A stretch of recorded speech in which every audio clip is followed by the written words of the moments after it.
Really? I'm not signed in? That's so stupid.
Good morning. Good morning, Archina.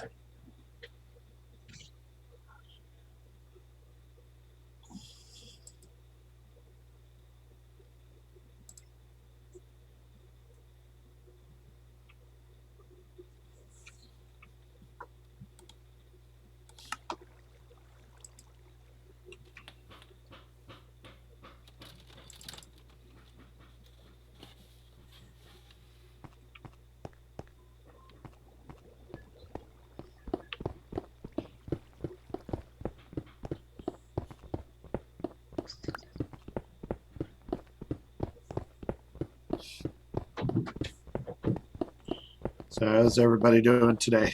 Is having a good week so far? Yes.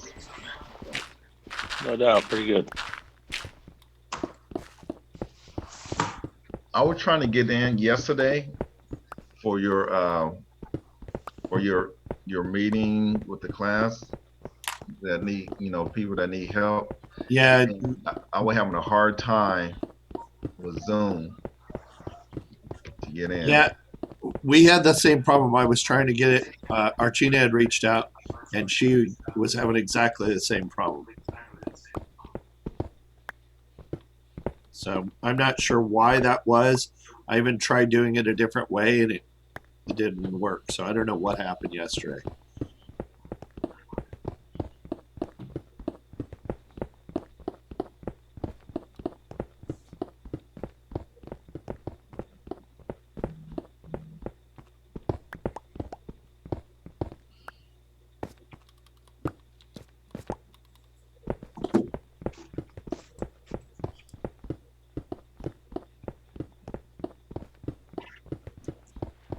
All right, we still got a few people missing today.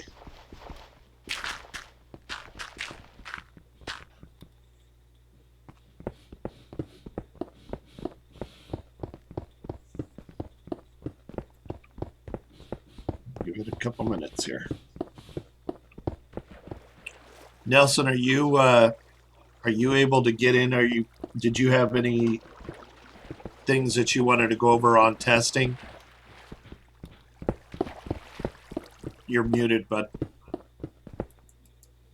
I'm up here talking to myself. It was a couple things, but I'm gonna see can I figure out. If not, Okay. I just reach out to you.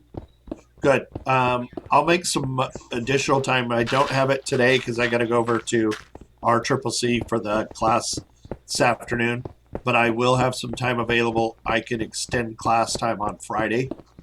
So I'm planning on Friday being after we finish up. I'll keep the class open for probably about another half hour to an hour for anybody who needs help. Okay.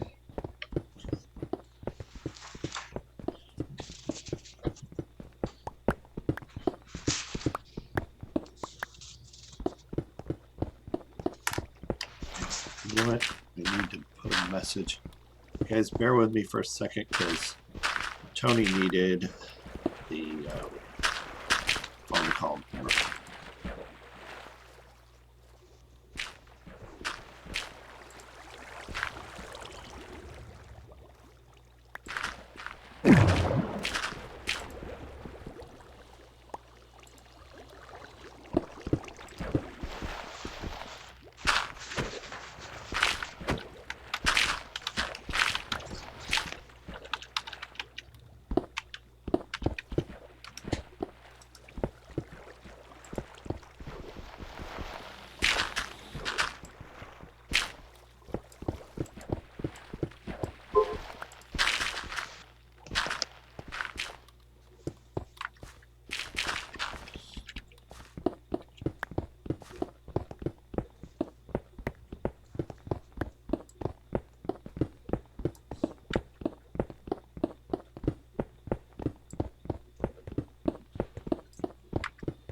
Okay.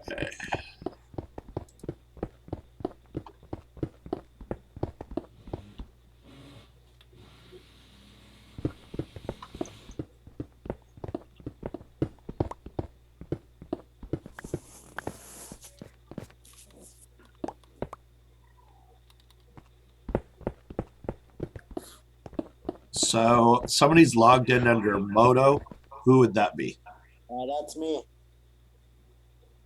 Me is who? Eduardo. Eduardo. Okay. Yes, because I'm typing from my phone. Okay.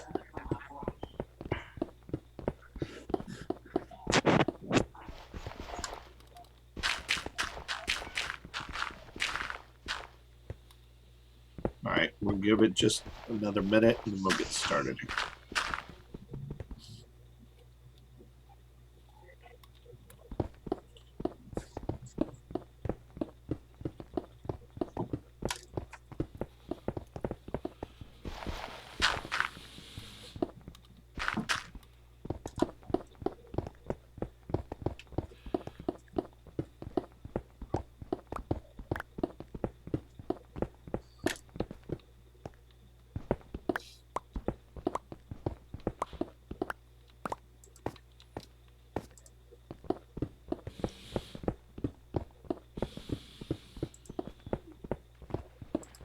Recording in progress.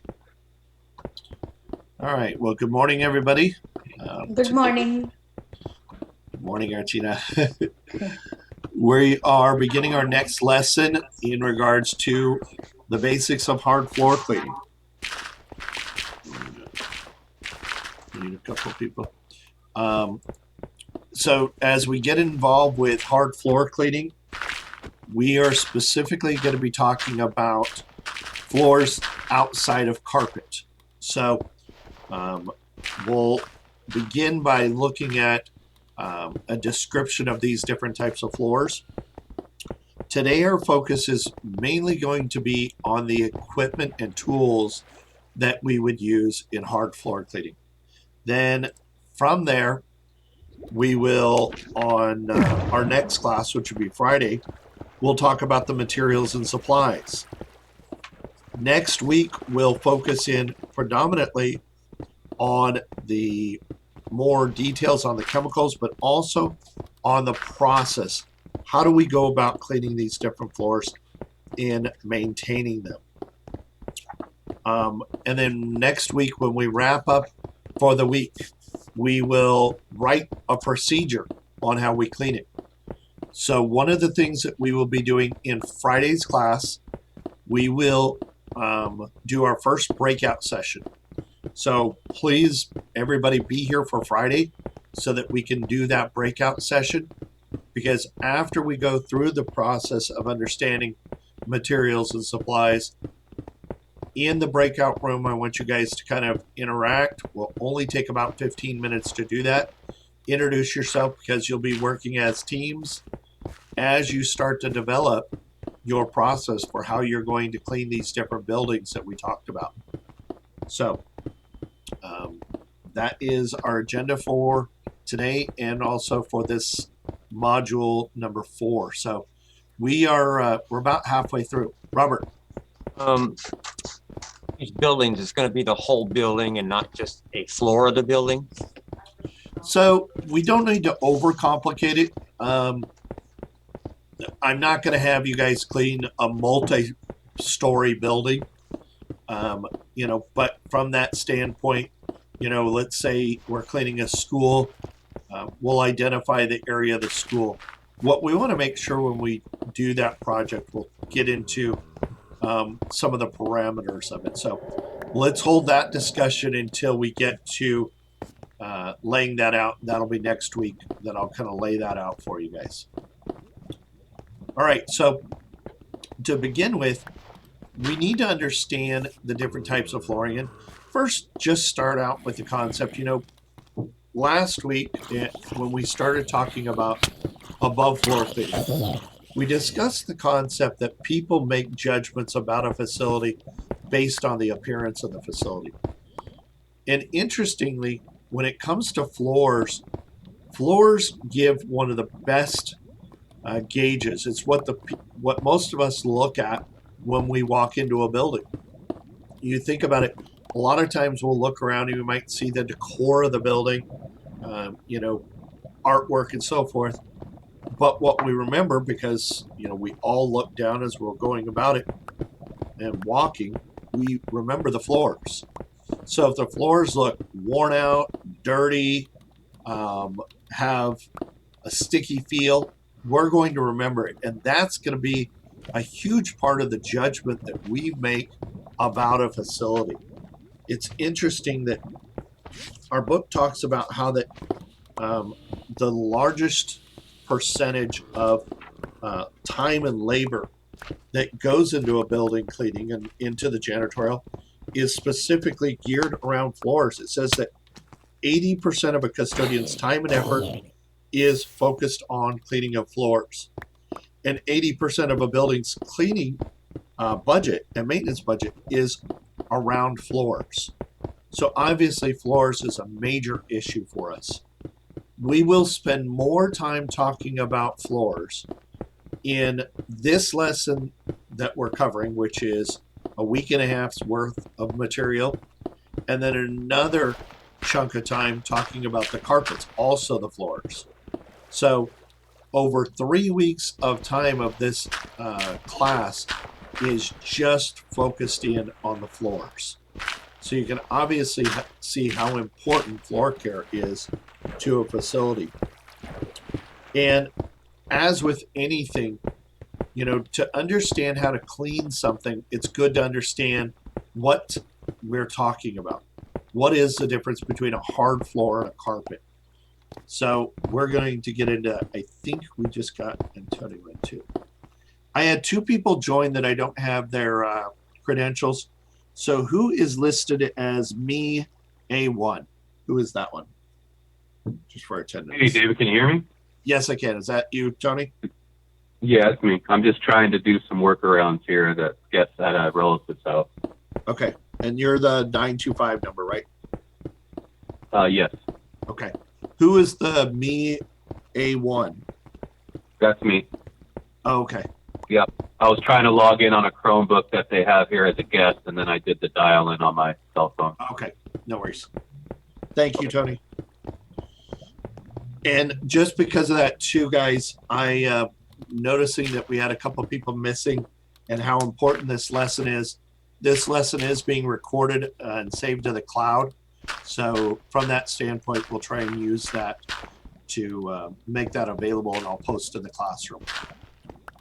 All right, so let's look at some information about understanding the different types of flooring.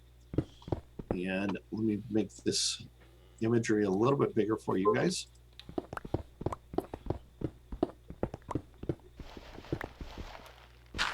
As it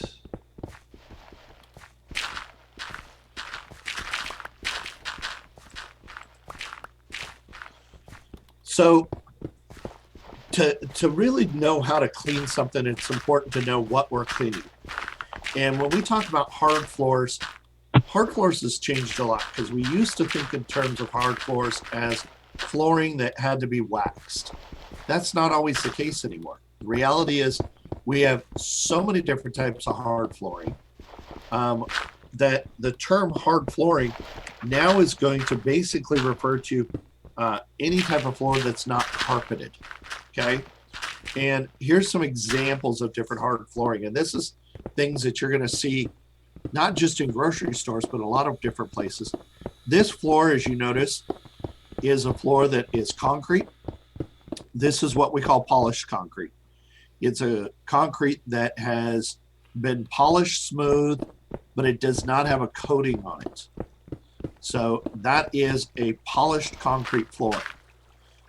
In comparison, the next image you're going to see is a concrete floor that has a stain on it, and this one has a coating on it. So we call this stained concrete. The difference between the two, the one that has a coating on it, that coating has to be maintained. So from that standpoint, a little bit different from the polished concrete floor. But again, The basic daily process is going to be the same on how we maintain these, but it's important to understand the different types and some of the challenges as we go through. I'll be pointing out to you. Now, the next floor is a tile floor. Just so you guys know, this particular piece of information was prepared for a janitorial service that cleaned grocery stores. So we showed them all the different types of flooring that their technicians would need to be cleaning. But a tile floor usually has grout to it, as you can see here. And so that's going to be maintained a little bit different in that there's no buffing of these floors. There's no coating, and you never want to put a coating on this floor. It's designed that it doesn't need it. In comparison, a flooring that has been around now and very popular is what we call VCT, or vinyl composite tiles. Those are those floors that you see that are the 12 by 12 inch tiles. You can see a little bit better picture under this heading, high friction tile. This same thing is a VCT floor. It's 12 inch by 12 inch squares of vinyl material, but this high friction one actually has a little bit of a grit to it so that it helps to prevent slip and falls. But they're both made out of a vinyl material. And then lastly, a new type of vinyl flooring is this one called luxury vinyl tile. And luxury vinyl tile is interesting because, as you notice, it's made to appear like wood, but it's not wood. It's a laminated vinyl material. And, you know, a lot of us remember 10, 15 years ago when everybody wanted to have wood floors installed, but they couldn't afford it. They went to going to what we call Pergo floors, which was a laminated piece of particle board that clicked together or snapped in together to form a flooring. Well, they ran into problems with those floors in that if moisture got into that floor, it would swell and the floor itself would buckle. So continuing that advancement, they took the technology and put it onto a layer of vinyl material that's either glued down or floating floor, much like the Pergos, where it clicks in together. But if moisture gets into it, it's not going to swell. It's not going to curl up because of the type of material that it is. And then we have epoxy floors. That's another type of flooring that we might be dealing with. So you might see this like in a restroom or in a kitchen area. Another type of flooring is this type of tile. You a lot of times see these in kitchens. It's called quarry tile. And quarry tile is a type, it almost looks like terracotta. And it is a thick stone material with a grout. Usually the grout either matches the color, or it may be black, or it could even be a white color. There's usually only about the 3 different options. A lot of times, though, if it's like this, it turns black just because of trapping soils. Why do you need to know all these different types of flooring? Nobody's going to test you on the kind of flooring, but understanding the type of flooring helps you to understand more of the ongoing maintenance, some of the challenges that might occur with this flooring. So it's important just to be aware of, what are you cleaning? And as a result of knowing what you're cleaning, you'll be able to understand a little bit more of how to clean it. What are some problems with it?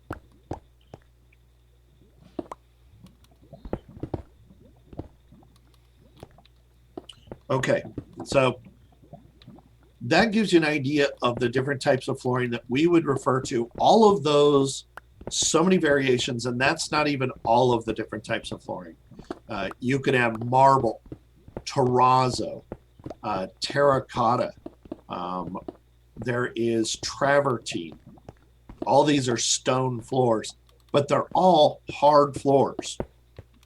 So a hard floor is a floor, again, that does not have a carpeted material on it. It's not carpet. So from that standpoint, these floors are going to eventually just be mopped in one way or another. And that's the easy way to think of it. We vacuum carpeted floors, we mop hard floors.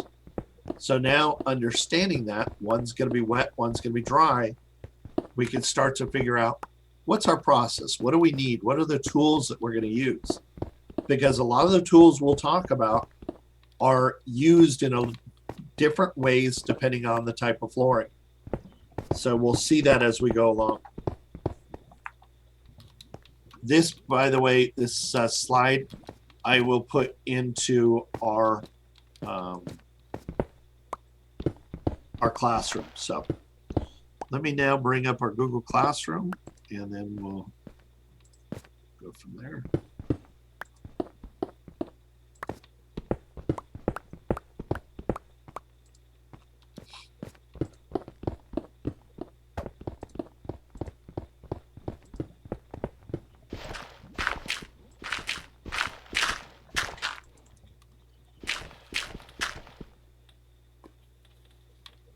All right, so as I mentioned, we're going to identify the equipment for this kind of flooring, and that's what we'll start talking about, is the different types of equipment. The first thing we're going to get into, though, is not the mop buckets and those things. In fact, the first piece of equipment that's listed in your book on page 50, what do you guys notice as the first piece of equipment that is listed there? Who wants to help me with that? Mud buckets. Nope. Even before that. Entrance mats. Entrance mats. Now, those of you who have done some cleaning, you kind of understand why a mat might be listed as a piece of equipment. But anybody else, why do you guys think mats are listed as a piece of equipment? Any Help thoughts? prevent trailing in dirt, trap it, and all that good stuff. Correct. Yep. Matting is the most effective tool for helping us to prevent soil from coming in a building. And there's a statement that is made right at the beginning of this section. It says about 90% of dirt and debris found in a building is tracked in from the outside. So entrance matting is going to help us to stop that or slow it down. And that's why it's so critical. This lesson, we'll just touch on it. When we get into the carpet cleaning section, we'll go through, since we think of mats as a type of carpet, we'll go through every different type of entrance mat as far as the different categories of entrance mats. Suffice it to say, though, entrance mats are critical, and they should be placed at all the entrances to a building. There's some rules about it that you'll learn about during the carpet section on, how much matting should I do and so forth. But just to kind of get us started with the idea of entrance mats and how important they are, let's take a look at the following video about entrance matting. Now, this is by another training group. So give me a second. I'll get that set up for you guys.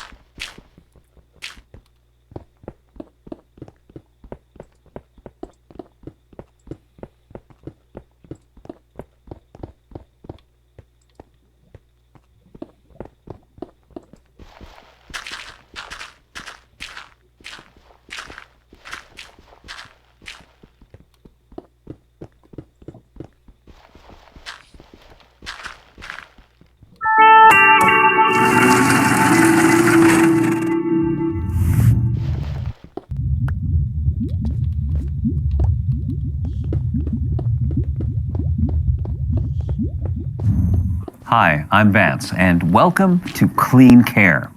In this episode, we'll take a closer look at floor matting. The majority of dirt is brought in by foot traffic and is quickly spread across the floors and carpet. Proper floor matting is the most effective way to reduce the amount of soil and moisture that enters a building. Now, according to the Worldwide Cleaning Association, 1 pound of dirt costs more than $500 to remove. And with the right placement of mats, up to 80% of dirt can be trapped in a concentrated area where it can be easily vacuumed and removed. Now, this reduces the cost of cleaning, extends the life of the floors, and drastically improves the overall appearance. Floor matting can also improve air quality, as there is less dust and dirt to become airborne. Additionally, with less moisture on the floor, there will also be a lower risk of slips and falls.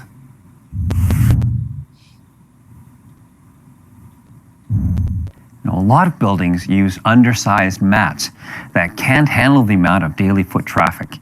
Each mat can only hold a limited amount of dirt and moisture, so an undersized mat can quickly become soggy. Now, once a mat is saturated, it stops trapping dirt and can actually spread more dirt onto the floor. You might notice patterns of dirt and water leading directly away from the mat. Now, this is a strong indication that a heavier mat is needed.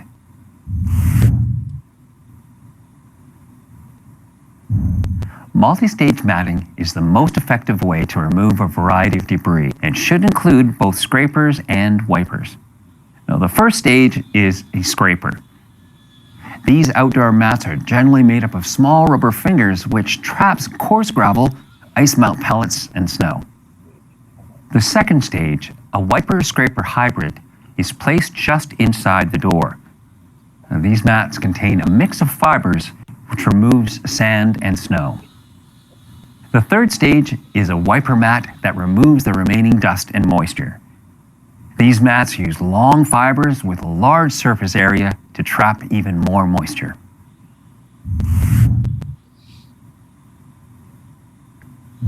Now, not all facilities need multi-stage matting or have enough space. Now, every building is different, but it's important to consider the volume and frequency of traffic.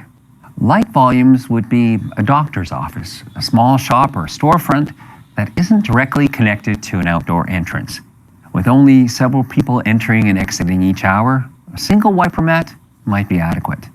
Medium commercial volumes would be retail outlets, apartment buildings, or any store with people constantly entering and exiting. These buildings would benefit from high-quality mats covering a larger area. Heavy commercial volumes would be schools, malls, and major retail centers. With thousands of people entering and exiting each day, the amount of soil and moisture can quickly saturate lighter mats. Now, these buildings require multi-stage matting and would benefit most from a professionally designed matting program.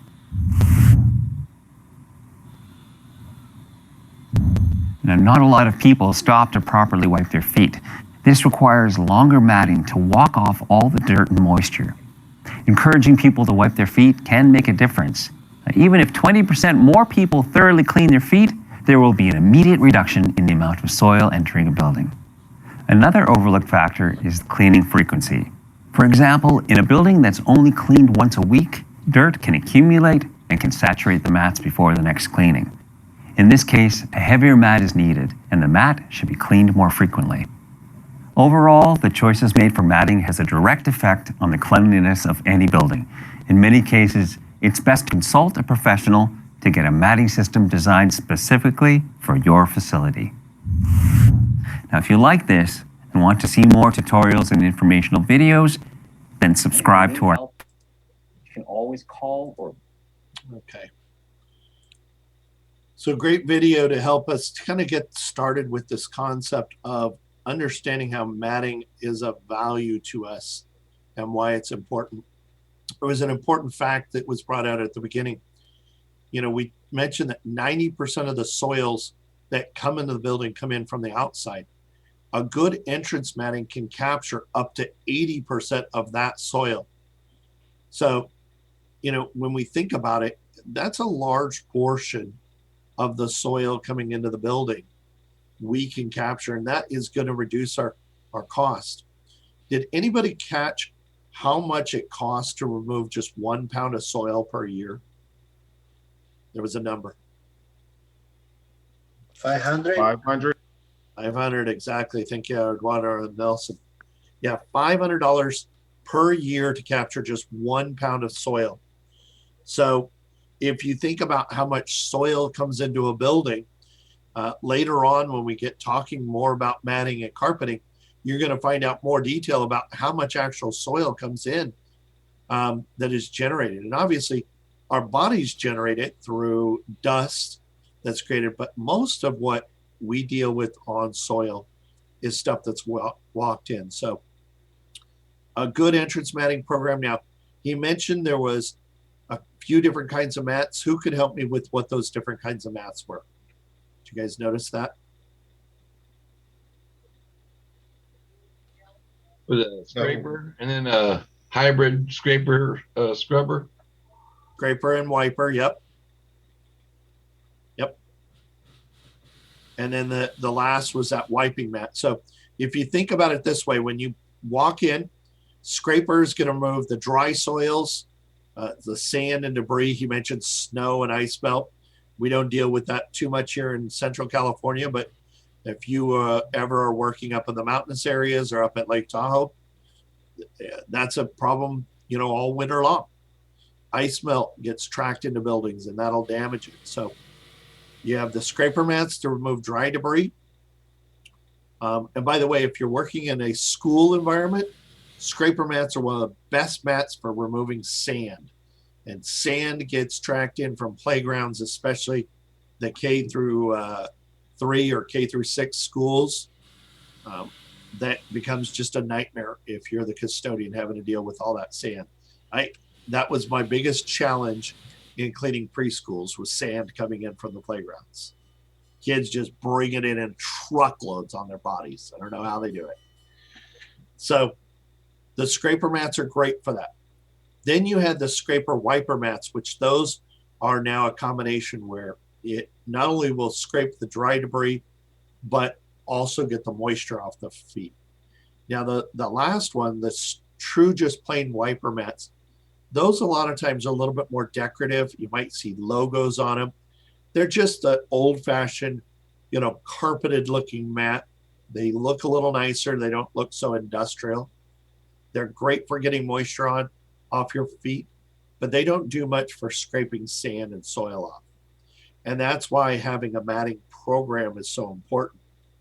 And it's interesting, back when I started in the cleaning business, from a sales standpoint, we used to talk about there was a season to sell different things. And matting season began in about October. We would start selling matting because we're preparing people for winter. Now there's no such thing, because we've learned how important matting is, and these studies that have been conducted really help us to understand that matting is a year-round thing. It's not just about getting your feet dry and preventing slip and falls. It's about capturing that soil. So that's the first piece of equipment we talk about is matting, critical piece. Then we move on to the tools that we might use. And those tools would involve things like mop buckets. So we talk about the different types of mop buckets that we might use. We refer to both metal and plastic mop buckets. Not many of us have used metal mop buckets. Anybody ever had or used a metal mop bucket before? I have. You have? And Yeah. Did you like using it? It was a plus and a minus, because with a metal mop bucket is heavier than the original mop bucket, the final mop bucket. Yep. They are. The one type of mop bucket that really is a fantastic metal mop bucket is one called a seamless stainless steel. Because one of the things we have to realize, metal mop buckets have seams, because metal has to be, it's not put into a mold. Okay, so they have to weld these seams shut or crimp them. And as a result, those areas are subject to trapping of dirt. The other thing is that metal mop buckets tend to corrode a lot easier. You know, how much of our cleaning do we use acid cleaners for mopping of floors? You're muted, Nelson. We use a cleaning solution every day. But is it an acidic solution? Um, What do we use acids for? Who can help me?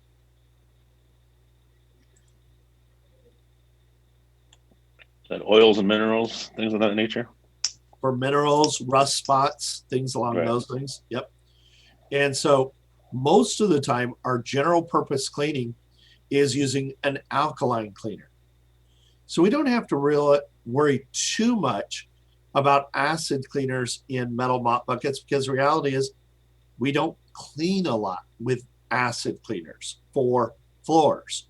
In fact, if you use an acidic cleaner, which we'll talk about chemicals later on, you can actually damage some floors like marble or granite or terrazzo. They can be damaged with acid cleaners. So metal mop buckets, which have been around a long time, have their place. There's a variety of different types. It talks about pre-galvanized metal that is like a sheet metal type. There are the hot dipped galvanized metal mop buckets, which it leaves a smooth covering that prevents leaks, minimizes corrosion, so not as harmful. Seamless stainless steel buckets, which are really good because they don't have any seams, so dirt doesn't get trapped. It's actually mentioned that is the most sanitary of all buckets, is a seamless stainless steel bucket. And then there's the seamed ones that are formed, again, like the galvanized ones, where it's seams are formed together and welded. The problem with those, they're great at resisting corrosion and leaks, but if that weld breaks free, you can get a leak. It also may trap soil. So we're told to talk about this, but here's the reality. Most of what we deal with is all plastic mop buckets. 95% of all of our cleaning is going to be using of plastic mop buckets. So the great thing about plastic mop buckets, they're corrosion proof. They usually are lighter weight. Nelson mentioned the metal buckets were heavier. They make them in a lot of different variations now, and we'll talk about those different variations as we go along here. So the basic thing I wanted you guys to be aware of is that there are two different types. There are metal, and then there are the plastic buckets. Again, most of what we'll deal with is plastic. Now, the other thing we talk about is the ringers, because a mop bucket, you have to have a ringer. And there's a variety of different types of ringers. But most of the time we focus in on two specific types. One is called a down press ringer. That is where you press down when you are wringing out your mop. You press down on the handle, and it literally has these plates that push down and press the water out. So it's called a down press. The other is what we call a side press. It squeezes the mop from the side. This is one of the more cheap and inexpensive types of mop bucket. The others that are mentioned in our book, these different types of ringers, the gear drive, the cam drives, you know, those are available. Those are some of the different things, but reality, I don't want to get too tied up in making this overly complicated, because honestly, it's a stinking mop bucket and ringer. You know, do you guys need to worry about that a cam drive cleaner ringer uses a mechanical linkage to move the down press? No, you don't. It's not that critical, guys. So I don't want to focus too much on all the different types of ringers. Be aware of it, but frankly, don't stress about it. The more important, though, is understanding that there are different types of mops than just these, the traditional mop buckets. So let me show this.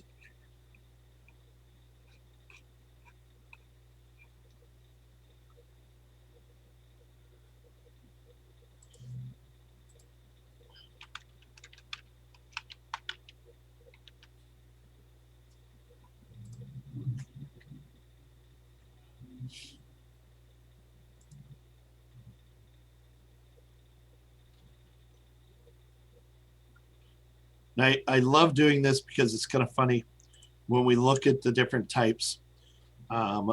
When you search some of these fun things and you bring up pictures of mop buckets and ringers, right? You guys see all these different types that are shown here, most of which are either what we would call a side press, like this ringer here. Boy, my computer's slow.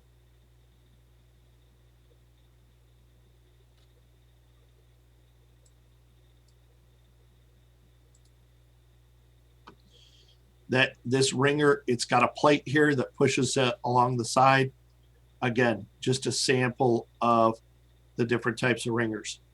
But I also want to point out another type that has become increasingly popular. By the way, those are those galvanized or stainless steel buckets. But this is the one I wanted to show you guys. It's called a double bucket. All right. Can you all see that there? Loading that a little bit bigger for you.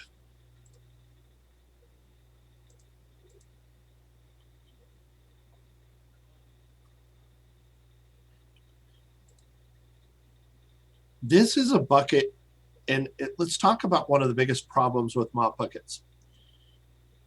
We all know that when you take a mop and you put it in cleaning solution and you wring it out and you start mopping with it, the cleanest that mop is when you first begin with the very first wringing it out in clean water. But after you've taken that mop and mopped an area of floor and go back to the mop bucket, how clean is that solution after that? We're putting dirt back into it, right? And we expect the cleaning solution to rinse that free a little bit. But the reality is it has a tendency to get very dirty very quickly. And anybody who's had to mop a large amount of floors has seen this, that, you know, your mops get dirty very quickly. You almost get to the point where you're mopping with dirty water if you don't change it out fairly often. This is where one of the advances in mop buckets is something we call a double bucket. So you'll notice there's two buckets on this with a wringer. The first is our rinse water, okay? The rinse water is where we would take and put our mop into it, rinse it out with just plain water and wring it out. Then we have, after that, on the other side, the cleaning solution. This may be disinfectant cleaner, may be neutral cleaner, but that's where we'll take that. After we've wrung out our mop with water, we dip it into the clean water, wring that out, and start mopping. The advantage is that our clean water, our cleaning solution, stays cleaner longer, and we're not mopping with dirty water as much. So this is called a double bucket system. And these double bucket systems really have spurred on some growth in our industry as far as mop buckets, because the next advancement when it came to mops is what we call a flat mop, okay, or a flat microfiber mop. And many of us have learned how to use these because once we started dealing with different flooring surfaces in our homes, most people didn't want to have to go out and buy a mop bucket and wringer to mop their wood floors or to mop their new laminated floors. So we went to a flat mop system. And one of the cool things with flat mop systems is we can pre-soak that mop head ahead of time, or they even make cleaning tools where the cleaning solution is in the tool and it'll spray fresh cleaning solution down on the floor. If you are working in a healthcare environment, this is the standard for cleaning up hospital rooms, patient rooms, anybody, any medical room like a ER room is all cleaned with the flat microfiber mop. A few reasons why. One, Microfiber mops hold more than a traditional mop. Okay. Secondly, they avoid cross contamination because we can change out our mop heads. Tony, the other day you asked a good question in our class regarding the idea of microfibers, and we showed the video regarding microfiber mopping a little bit about did that get changed from every room. In a medical environment, we change the mop head between every room to avoid cross contamination. But the other advantage to this system, this use of a microfiber flat mop, is it allows us to get into harder to reach spots. We can actually use it on cleaning walls. Obviously, you would use a fresh mop head because we can use it to clean walls. We can use it to clean vertical surfaces. And it also leaves the floor drier because we're not putting as much solution down. We're also cleaning with clean water every time, or clean mops. You know, the thing about a microfiber mop, they're going to capture more dirt, but we have to understand they have a limit.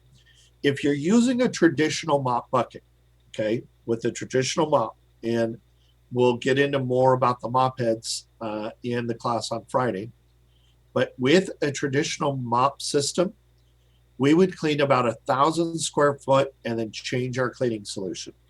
So rule of thumb, one mop bucket filled up to approximately 4 gallons of cleaning solution can clean approximately 1,000 square feet. With a microfiber mop, we won't get as far. It will be 500 to 750 square feet. So the mop head itself won't clean as much, but the floor will be cleaner because we're getting more soil off the floor. Does that make sense to you guys?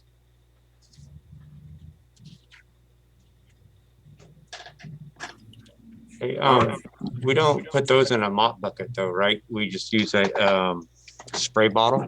So that's a good question. So let me show you a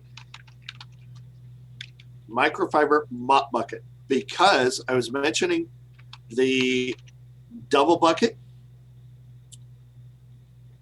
A company called Unger, who makes window cleaning tools, came out with a mopping bucket. So there's a lot of different ones. There are things like the one you see here, this gray one, where it has a bucket loaded up with microfibers. Usually you can load about 20 of them into the bucket. And you would pre-treat these where you pour your cleaning solution into the bucket. The mop head itself will hold the water. And so all you do is change it out. Again, this is going really slow here.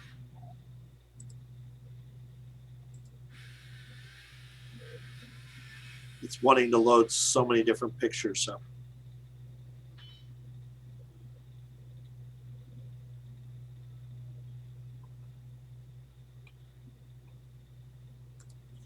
Yeah, I'm going to move past that.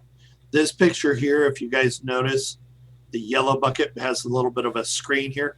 This is a good example of a microfiber mop bucket. You also see here one where the mop is put up on the tray. That's just to keep it from flooding it on. We dip it into the bucket, and then we put it up on the tray to wring it out just by pressing it in there. Another sample, I mentioned the double bucket. And let's see if Unger's is in here.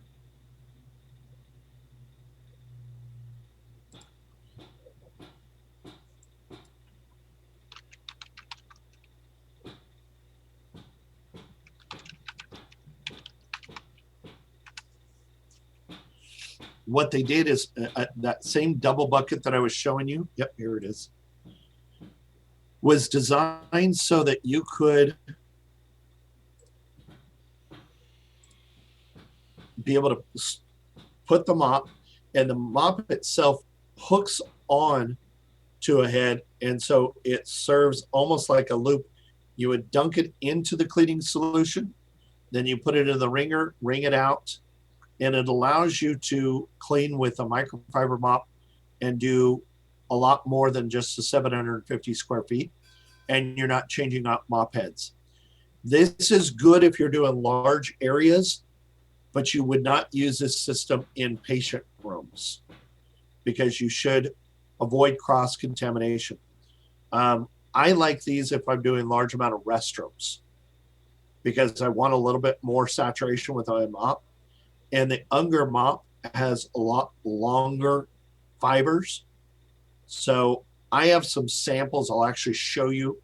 Hang on, if you guys wouldn't mind. Let me show you some samples.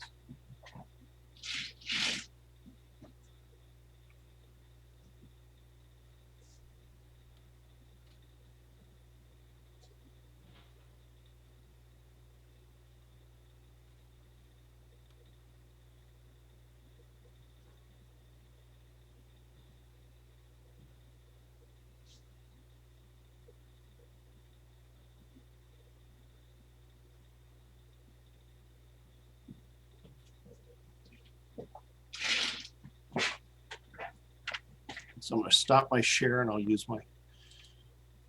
my camera here. So if you look at this, this is a flat microfiber mop. It's very thin, okay? This is good on a very smooth floor. In comparison, this is a microfiber dust mop.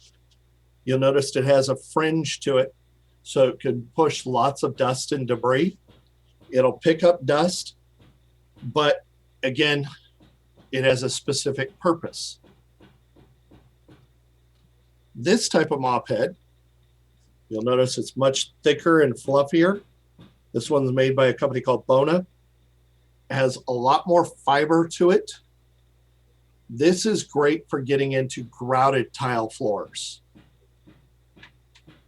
So even within microfiber, there's some variations that you can use.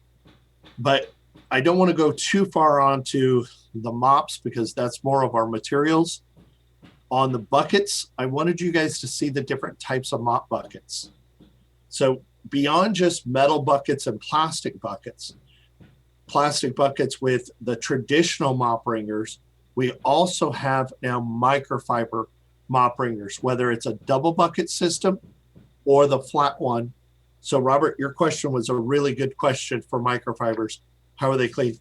They can be done with a spray bottle, but the other method is to use a mop bucket. Okay. Now, the next portion of this gets a little boring, and in all honesty,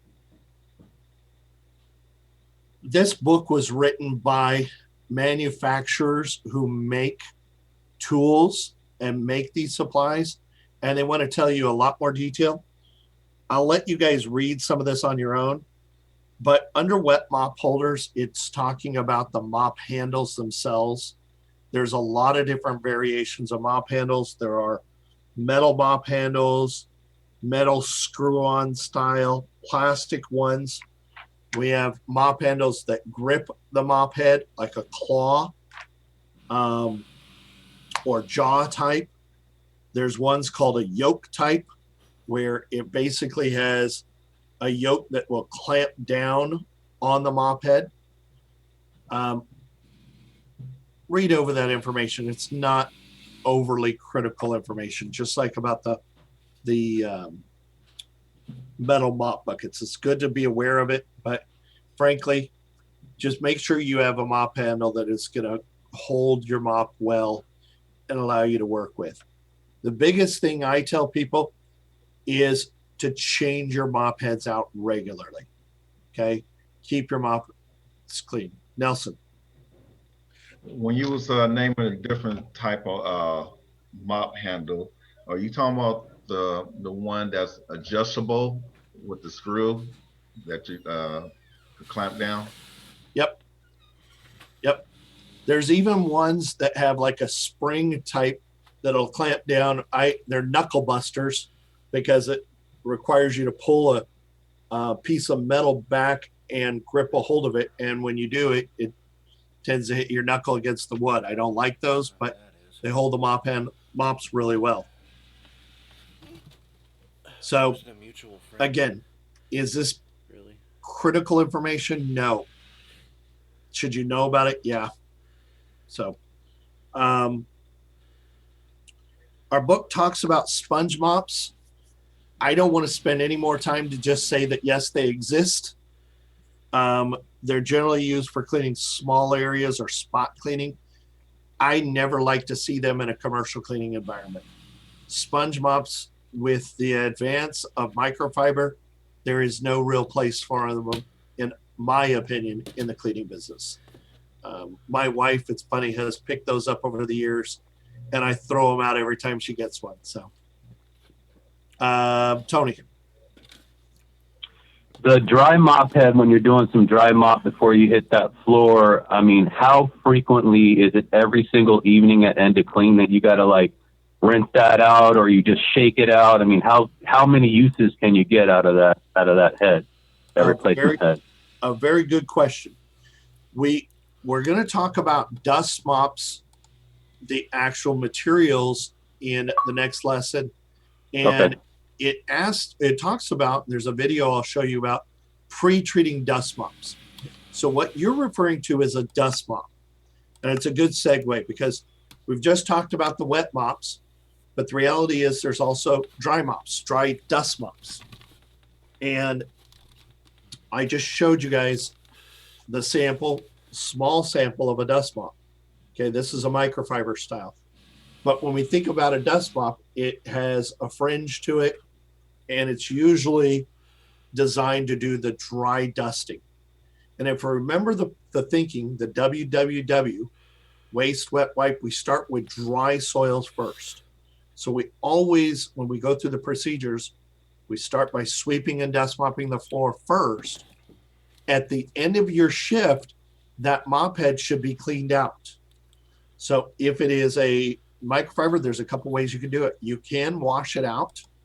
If it's a dry dust mop head that's made out of cotton, you can take and brush it off into your garbage can. You can take your backpack and vacuum it off, but it should be done after each shift. So I hope that answers your question.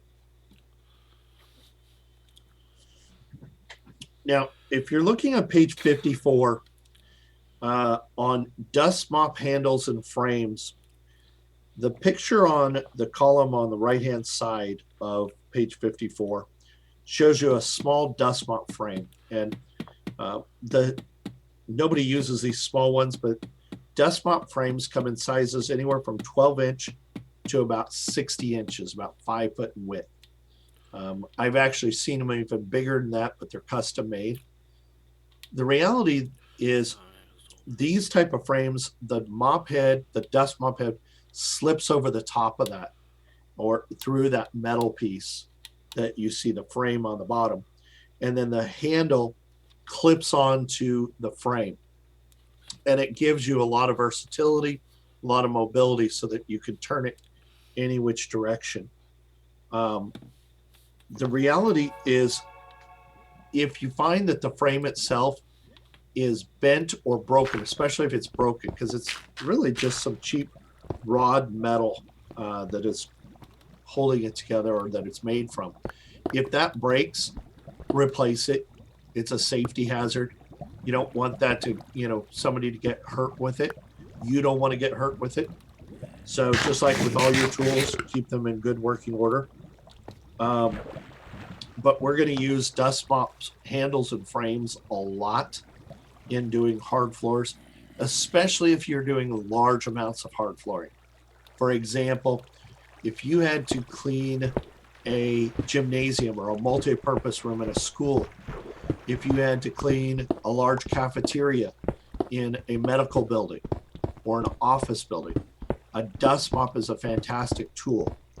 And you basically want to choose the dust mop frame and mop that's appropriate to the size, that you can use the largest size without it getting caught up in things. So for example, in a cafeteria that has a lot of tables and chairs, you might use only something that's around 24 to 30 inches. Whereas if you're doing a gymnasium floor, you're going to want the one that's 60 inches wide because you want to make the least amount of passes possible in doing it. So important tool to have. The other tool that you would have is a putty knife. Everybody familiar with putty knives? Okay, we use them on walls, we use them things. For a cleaning professional, putty knife is your best friend.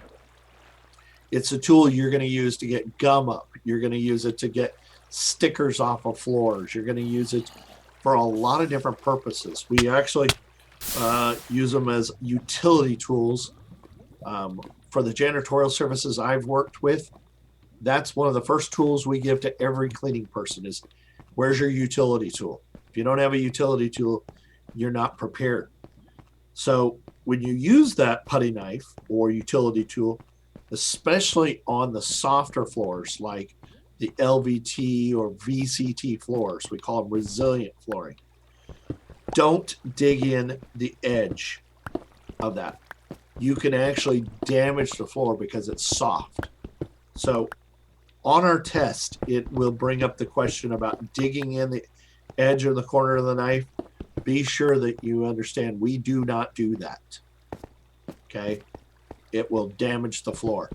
I have seen guys try and dig gum off with a tool and damage the floor. And the same is going to be true when it comes to carpet. We'll talk about a variation of carpet cleaning tools. Mark, go ahead. Since you talked about the test and the in reference to the dust mop, the largest one possible, use different sizes and whatnot, to use the largest one to be more efficient. Would that be fair to say to be more efficient to finish a job quicker? Or Yes. is that two separate things? Yeah, finish the job quicker and to reduce, because you're looking to save labor time. So yes, Right. It's absolutely more efficient.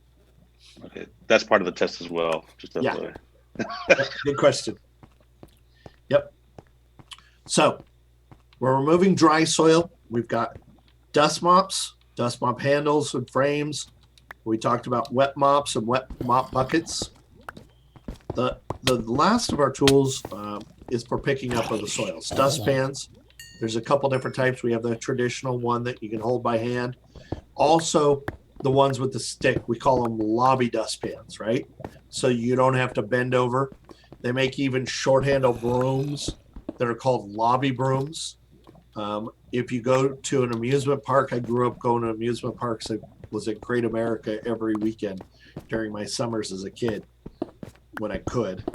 And you'd see the people going around the park sweeping up all the debris. If you go into a movie theater, that's how they clean up the debris underneath the seats, at least when they used to do that.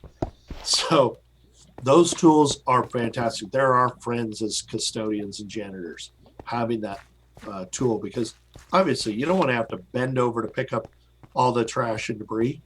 And a lot of times what's cool about a lobby dustpan is that they will hold more debris a little bit deeper in the size, so they're fantastic dustpan. Lastly, we talk about vacuums for hard surfaces. There are different types of vacuums that we can use. There are the upright vacuums. There are portable tank type or backpack style vacuums, and then wet dry vacuums. In our last lesson, we touched on all those. We described the different types of vacuums. Backpack vacuums have a great place. If you are doing vacuuming of surfaces, right? And an interesting question we'll get into procedurally is there's a trick to something. In the test about hard floors, it will ask you about mopping of stairwells. In the test on carpet, it will ask you about vacuuming stairwells. Okay? Pay attention when we get to that in the procedures, because they are different. Tasha's turning us back. Okay. So, the one I want to touch more on, though, now is getting into some of the bigger equipment. Those are some of our tools. that we talk about in equipment and tools, we transition to talk about hard floor equipment. This is the bigger piece, one of which is called a pressure-based cleaning system.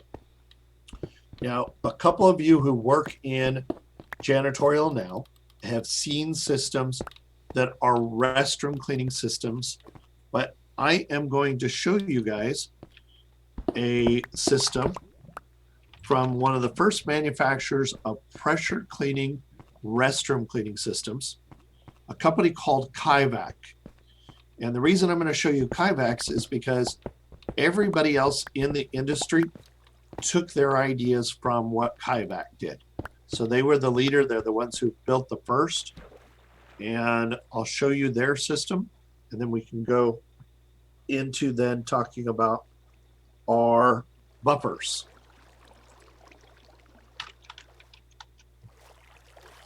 A second here.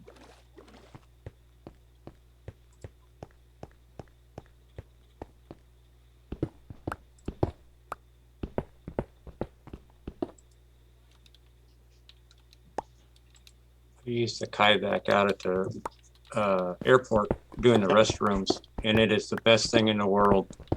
But didn't you tell me you were one of the few people who actually used it? I was the only one that used it. Yeah. Yeah.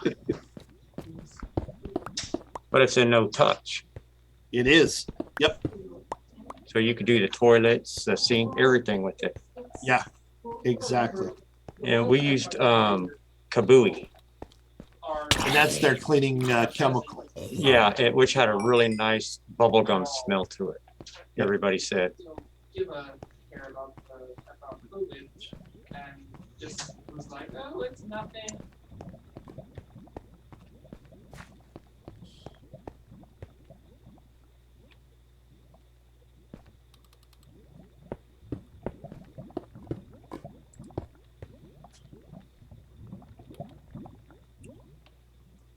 And they refer to this system as no-touch cleaning.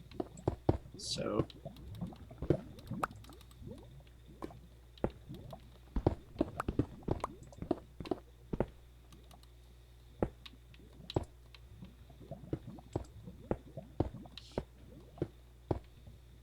all right, this is loading, and we'll see that here for a few minutes.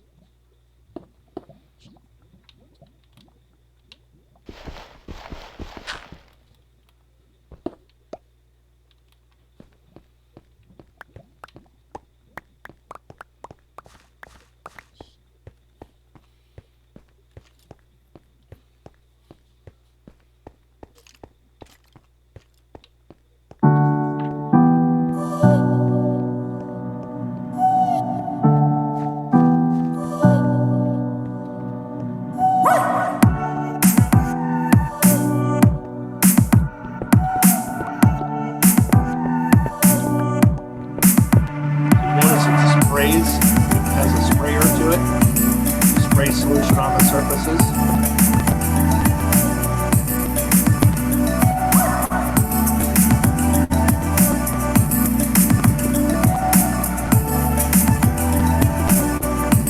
What's cool is the tool itself has a brush head on one end.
Okay. So that's a no-touch restroom system. Okay. Mark, you had a question, and then Tony. Yeah, I just power washed my patio yesterday. Now watching this here, the power wash, don't you get splashback on that from that from the So power wash from that here's a little pressure on bit there? different. The pressure that you're using on this is a lot lower. And yes, you should be wearing safety glasses when you're cleaning anytime you're pressure washing. But number two is, if you noticed, they were cleaning in a restroom where most of the walls are tile. We do recommend in training that you remove all your paper supplies so that you don't get those wet. But besides that, you're able to rinse everything down, and it actually has a blower feature that you can blow dry the fixtures and then turn around and vacuum up everything off the floor. Their system is designed that it is lower PSI than a traditional pressure washer. Pressure washers range anywhere from 250 PSI or pounds per square inch to as much as 2,000. These lower pressure range only from 200 to 400 PSI. They won't go higher than that. And that's typical with most low pressure cleaning systems like this. Tony, But I you had guess like anything else, it's all. Yeah. Go ahead, Mark. No, I say like anything else, it's all practice, I guess, because if you potentially got for splashback. Yeah. Depending on how you do it, because. Exactly. All right, Tony, you had a comment? Yeah, well, will that dry fast enough using that shop vac attachment for a day porter use? No, you would not use it for day porter. You would use it for nighttime only. Day porters would use more of a microfiber mop. It's a good question. Part of that bid process I was telling you guys about for the airport, they use both day porters and nighttime cleaning. It is a nighttime cleaning task. One, there's too much liquid dealing with and people around. You wouldn't want to do that. Nelson, you had a comment. Yes, when I was working at the Greyhound, I think the company Central, but Central. So they come in like once a week, like twice a week at night, because I was doing graveyard. So they would come in around about 4 o'clock, 3 to 4, and I saw them using the machine. But my question is, let's say that because it kills bacteria and everything, germs. All right, so let's say that the sink had gunk on it, dirty. So do they prep the sink before they spray it, or they just go ahead and spray it and let the chemical do its job?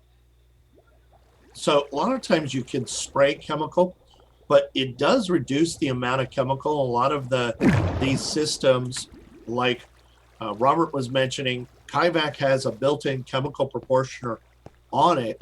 So they sell a product called Kablooey. You can actually use any chemical. Their warranty changes if you don't use their chemical. But you would go in with low pressure. There's a setting where it allows you to mist on chemicals onto all the surfaces and allow the chemical to do its job. But the other thing, and this kind of answers both you and Mark's question both, is as you're cleaning with this unit, you'll notice it has the ability to change that nozzle from a more of a fan spray to a fine nozzle and to blast debris. And a lot of times you can get more debris blasted out of, especially around urinals, which get really kind of gunky up at the top, or around sinks than you can with just spraying and scrubbing it down with a green pad. So from that standpoint, they're really good with that. But if you need, there may be areas where you have hard water mineral deposit buildup. This is not going to solve that problem. And I would tell you, I wouldn't traditionally go in and do this with a hard water problem. I would do all my pre-treating and scrubbing first and then blast it and rinse it with the unit. Robert, I'm going to ask you, what are your thoughts on it? Because you have used it. Yeah, I preferred it over hand cleaning any day, really. And as far as spray back, yeah, we use not just the goggles, but an actual face shield. Right. And you could wear an apron. Yeah, there is a lot of moisture. I'm not going to say that there isn't in this. Yeah. You know, so guys are getting a little bit more comfortable with it. Boots, rubber boots is a good idea when you're dealing with it. Yeah. Yep. Hey, Robert, just curious, how often are you doing it? Or are you guys using it? That was every night. I was using it every night for all 3 men's restrooms. So I'll make a comment about this because, Robert, it's interesting. I had a chance to look over the specs on the airport, and it's typical of a large building. When you go into their restrooms, their men's and women's are side by side. Mm-hmm. They typically will have anywhere from 15 to 25 fixtures in a restroom, if you count all the toilets, urinals, and sinks. So if you think about how much time it takes, the average time to clean one fixture when you're doing multiple fixture restrooms is about 3 minutes. And that's if I'm doing large amounts. For speed and effectiveness, a pressure restroom cleaning unit is a fantastic tool. When we talk more about restrooms, we'll go into that even more detail. I'll show you some videos that I have put together for that. I wanted you to see this because of the floors, because we're talking about floor tools, and you noticed they were spraying down solution, scrubbing it, and then vacuuming it up with the wet back portion. So this is a tool that can be used, or a piece of equipment, in doing floor care. All right?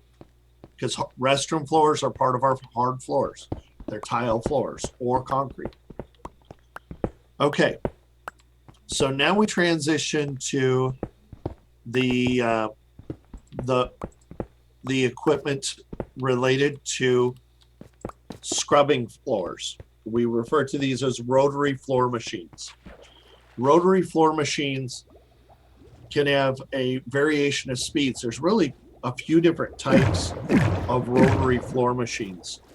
We're going to categorize them into this: low speed or conventional electric machines, high speed machines, ultra high speed machines, and then propane powered machines. And that's what we'll wrap up with today, because we want to talk about these different types.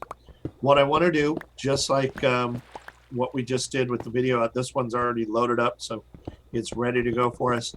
I want to show you a video from the same guys who talked about the matting, about the difference between high speed and low speed machines. And then we're going to go through all the differences in a little bit more detail. So let me share this with you guys and then facilitate our discussion.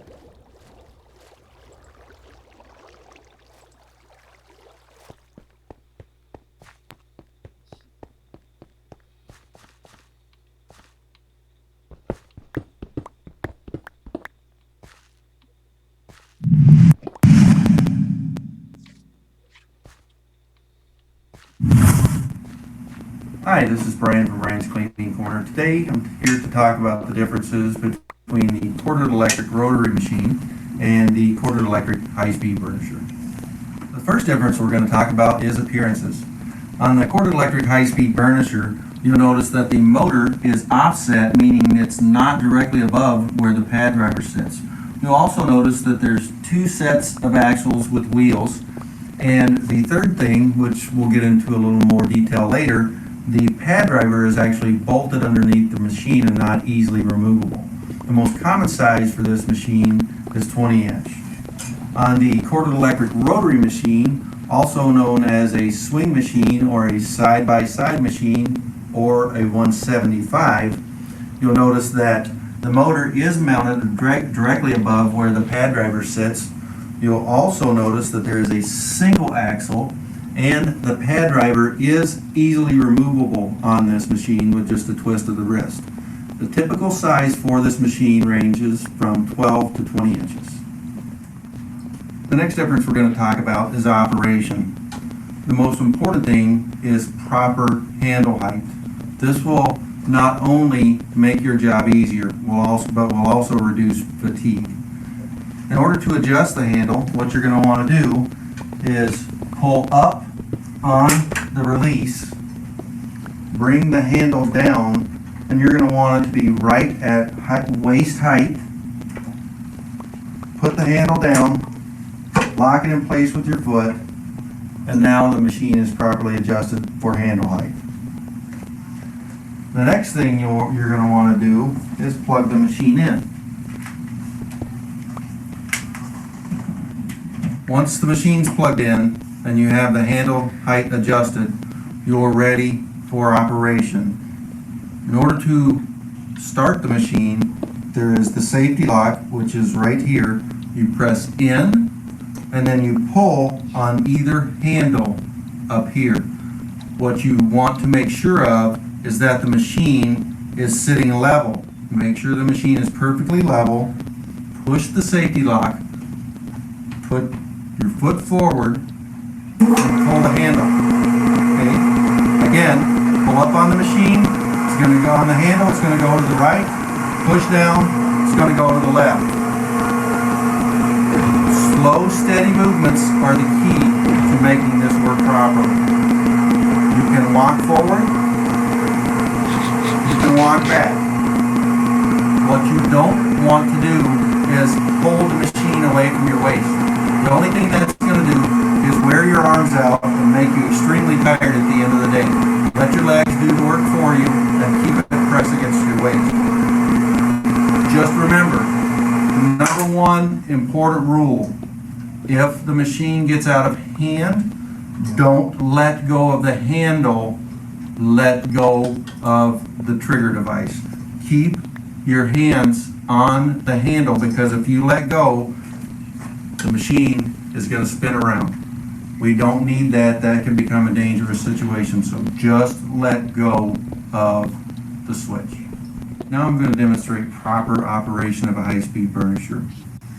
One thing I would like you to take note of: this particular machine has a fixed handle, meaning that there is no adjustment for it. Some high-speed burnishers do have an adjustable height handle. In that circumstance, you need to refer to the owner's manual for proper height adjustment. Once the machine is ready to go, once you have your pad on the bottom, there are two sets of wheels. Rest the machine on the second set of wheels. Plug the machine in. Put the cord on your shoulder to keep it out of the way. There is a safety interlock on top and two handles on the side which activate the switch. Push the safety interlock in, pull either handle, and that will begin the motor turning. You always want to start a high-speed burnisher without the pad touching the floor. This is very important. Push the safety lock, pull the handle, lightly touch the pad to the ground, and move the machine backwards or forwards to operate. Again, lift the machine off the floor and let go of the handle. The final difference is going to be the use of the machines. For the high-speed burnisher, this has one single purpose, and this is to produce a high gloss, high shine, or the wet look on a vinyl tile floor with floor finish. This is in contrast to the low-speed machine, which has multiple purposes. They can be used for stripping, scrubbing, and low-speed buffing of floors. Just remember that there are a lot of differences between these two machines. Okay, so we're going to go into a little bit more of those differences on these two machines. And in reality, we're actually going to take it a step further, because we'll talk about, lastly, the propane versions of those buffers. So let's just briefly talk about these rotary floor machines. And I mentioned to you that the speeds on these machines have a wide range. They can start as low as 175 RPMs, and they can go as high as 3,500 revolutions or RPMs per minute. So from that standpoint, a lot of variation. Let me share with you from our classroom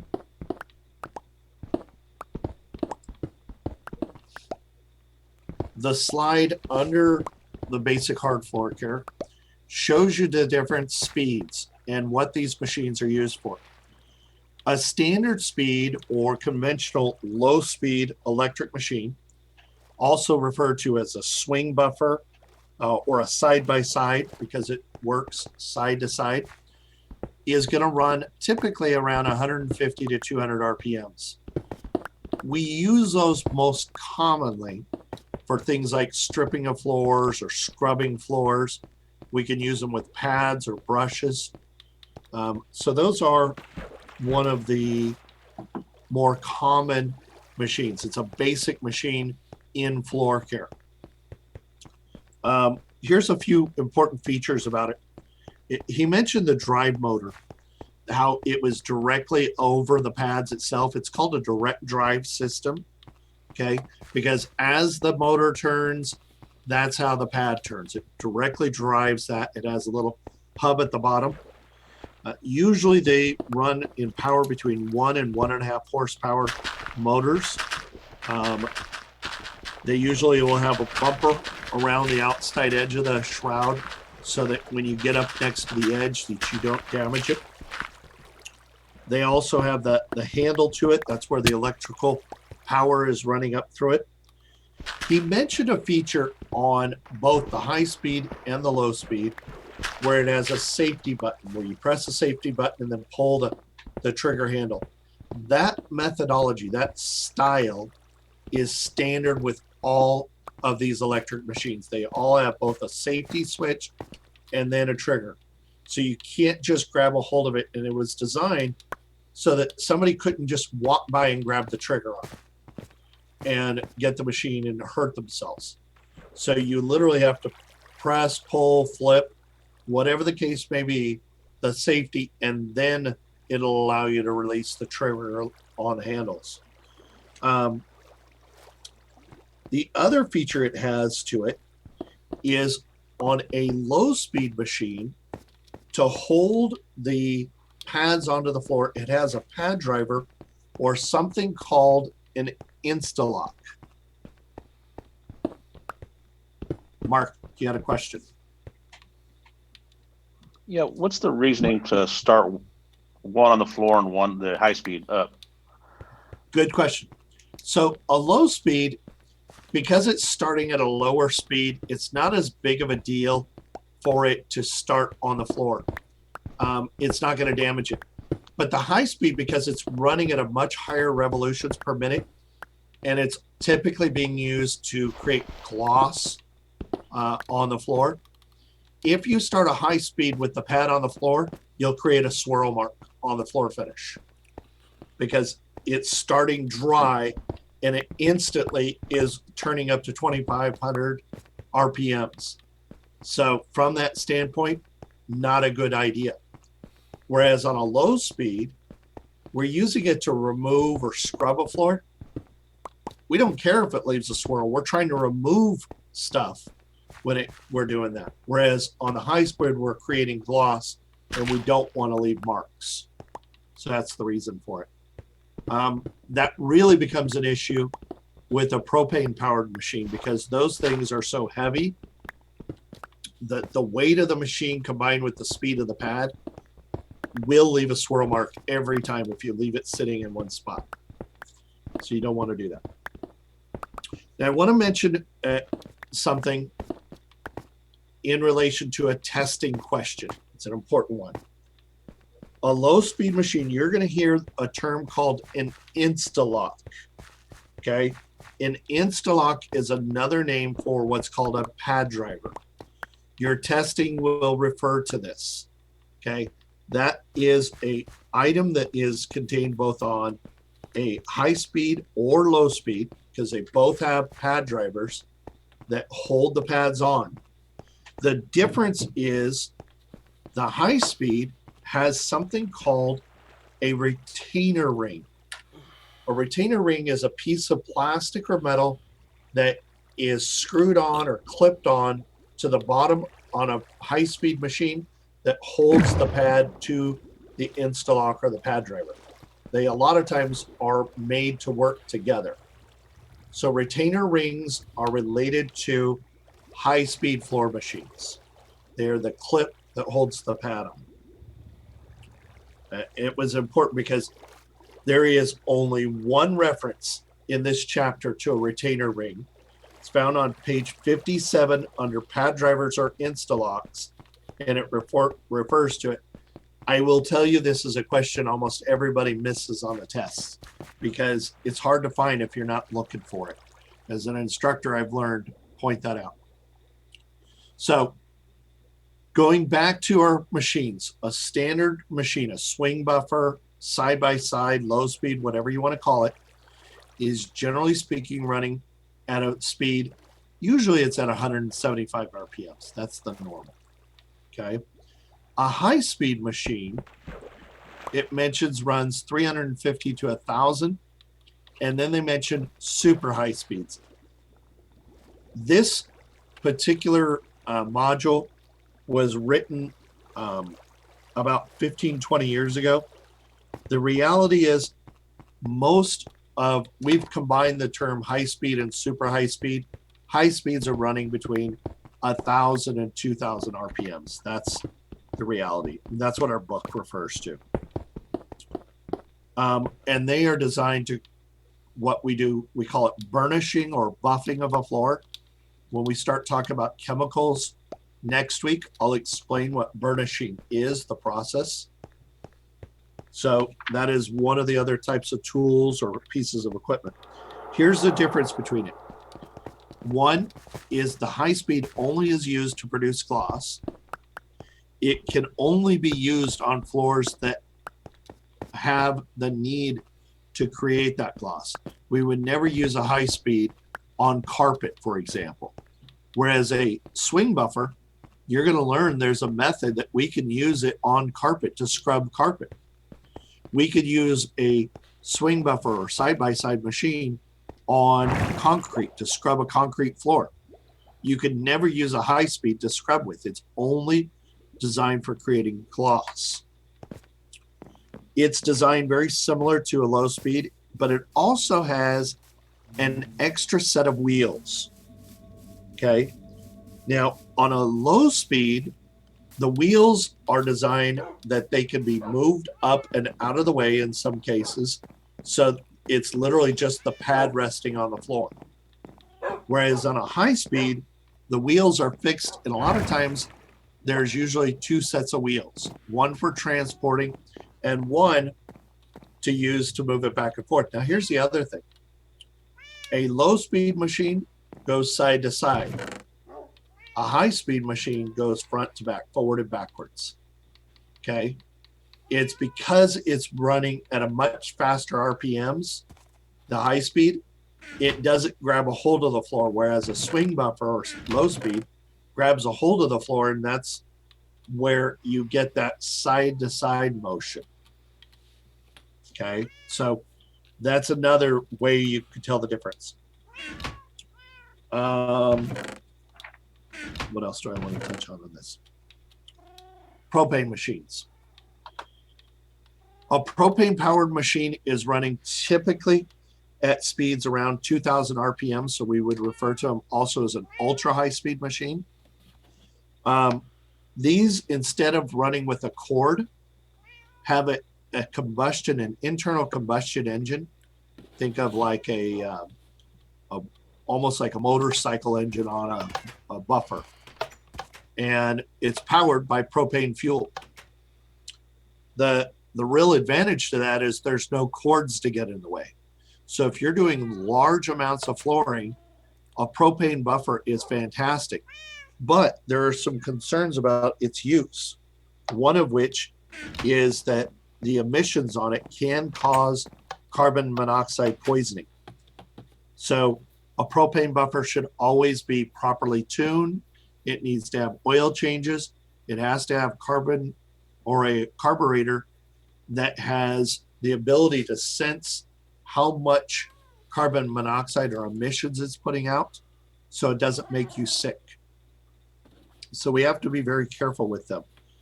They have to be used in a well-ventilated area, and you should absolutely never operate any of these three machines without actually being trained. This training that I am going over does not train you for the hands-on use of any of these three machines. We are simply making you aware of them. When you go through the advanced training course, you will be given hands-on.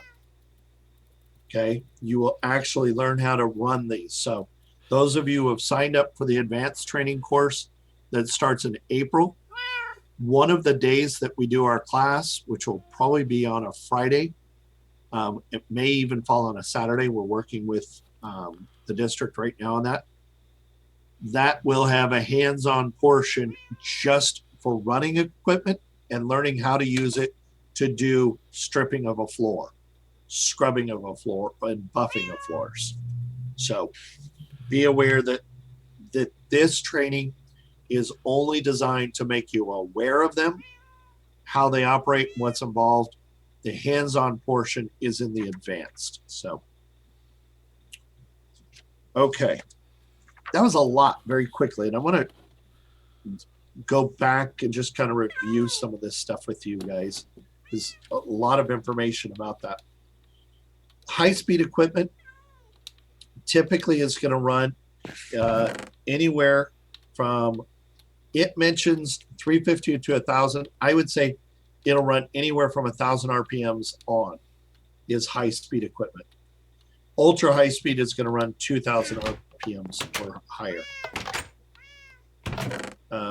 What else do I want to point out to you guys? All right, so I'm going to do some review questions with you guys and just kind of see if everybody kind of got the concepts that we were talking about.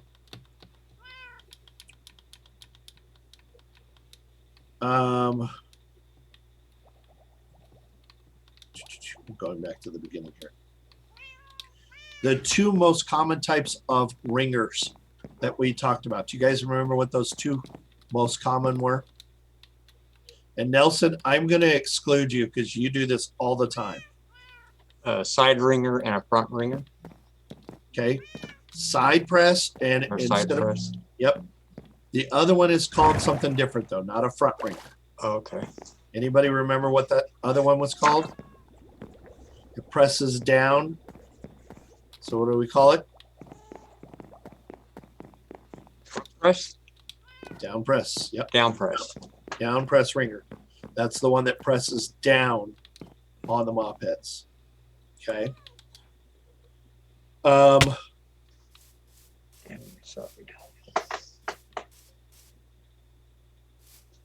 The mop buckets and ringers, there's two basic types of material. What were they? We talked about two different kinds.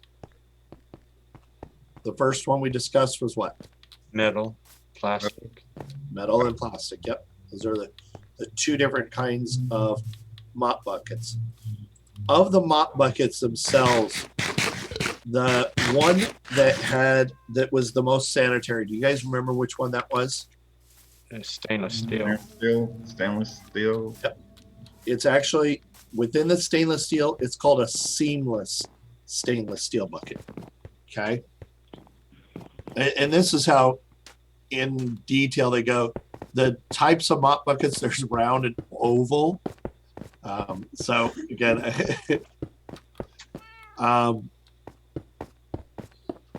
so let me go back here.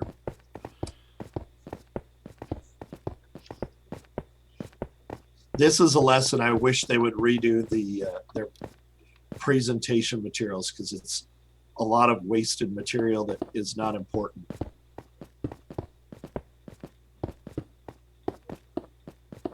Okay. All right. I think that covers most of the stuff. So in review, we basically talked about the buckets, the ringers, the tools that we would use, and then we talked about the three different pieces of equipment. And those three pieces of equipment was the low pressure restroom cleaning units that also can be used for a variety of other surfaces. And here's an example of where that low pressure cleaning system worked. Mark, you mentioned that you did pressure washing over the weekend, right? Now, correct. If you are pressure washing in Sacramento County and you are a commercial business, this is not for your house, but commercial business, you have to recover the water when you do that. The advantage to these pressure cleaning systems is they have the ability to allow you to spray the solution, scrub it, and then pick it up with a wet vac. They are using these, at least they did in the early days, to clean some of the front ends of grocery stores where as you're walking in, the soil would build up on the concrete. The cleaning people would go in and spray cleaning solution on it, let it sit, scrub it with the brush, and then use that vacuum tool to pick it up. A great system for cleaning that without putting out so much water that you couldn't recover it easily. We mentioned the rotary floor machines, or we talked about the rotary floor machines. I would encourage you to read over this section, be familiar with that. And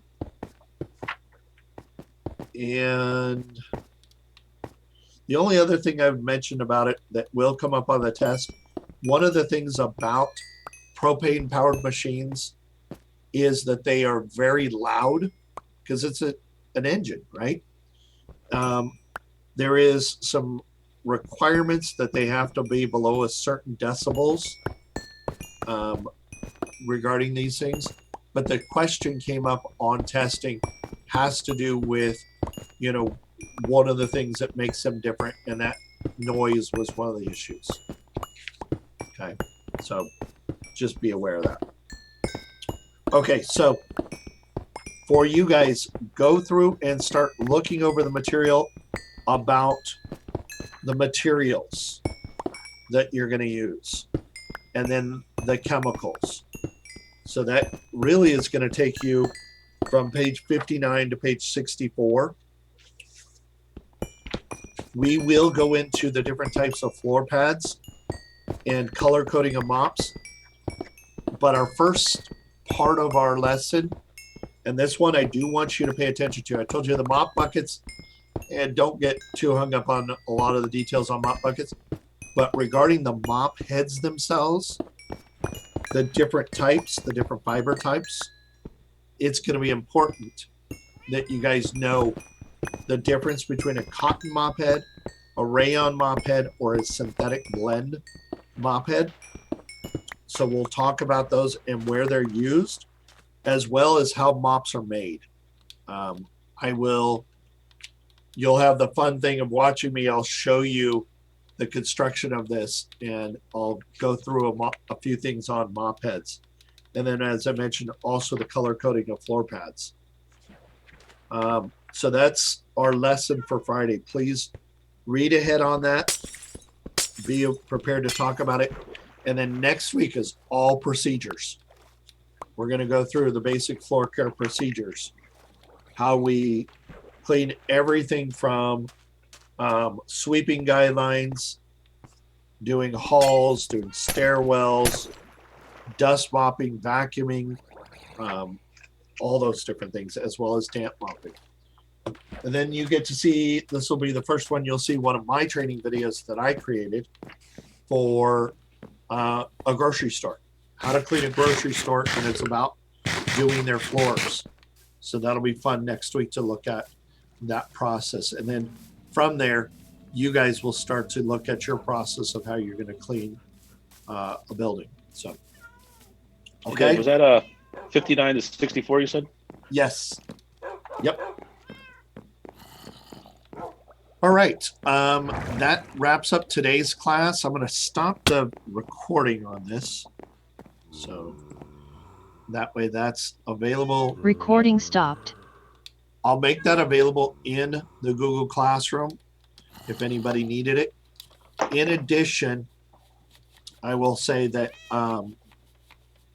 we are now getting to the nitty gritty of the cleaning process. We went into it on above floors. Now we're going to get into it regarding the hard floors. Really pay attention to what those things are. What equipment do I need?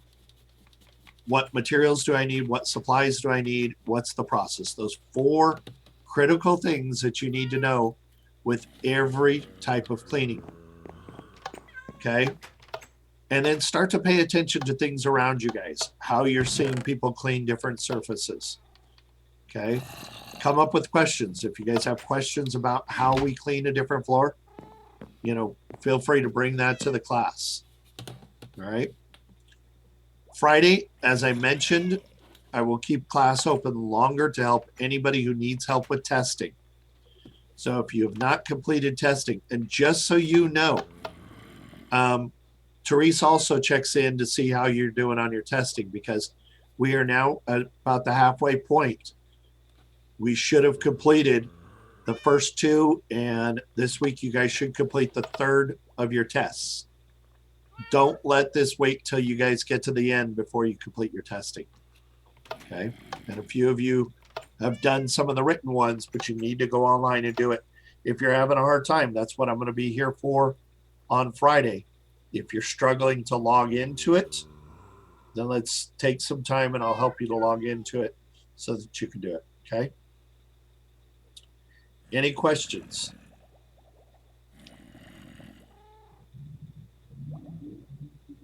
Okay. We're going to get to the point. Speak now or forever hold your peace. Alex, you got a question? Yes. What was the recording for? Because a couple people couldn't be here to see some of this.